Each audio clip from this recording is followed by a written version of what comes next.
Is there a chance talaga na bumalik ka, mapanood ka na ng mga tao? Marami nga po nagsasabi, pero kasi hindi naman po nila naiintindihan yung mga pinagdaanan ko, yung pagod ko, na hanggang ngayon nasa akin pa rin. Kumbaga, mas gusto ko yung talagang ma-refresh ako ng mabuti bago ako bumalik sa pag-aaral. Pero maraming offers.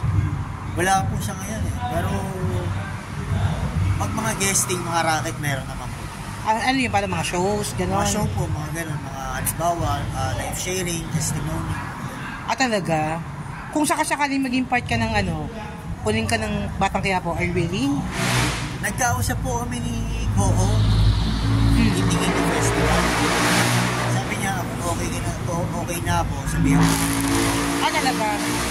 Pero gusto mong makapasok doon kasi magandang show ang probinsya. Ano po? Batang Quiapo. Ano po medyo pinag-iisipan ko pa eh. Wala pa po talaga sa kagustuhan ng katawan ko. Kasi nakausap ko yung family ko. Pinipilit kasi ko na ipasok ko tayo sarili ko sa Batang Quiapo. Sabi ko, hindi ko pa kaya magpagpako. Kailangan talaga.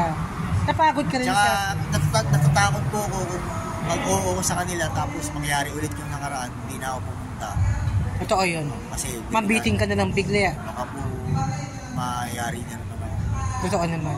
So gusto mo pa bumalik ka, gamot na talaga, totally healed ka na, nabalik. Totally back to normal na ako. Back to normal, saka recovered na totally. Question lang, no? Si Miss Ai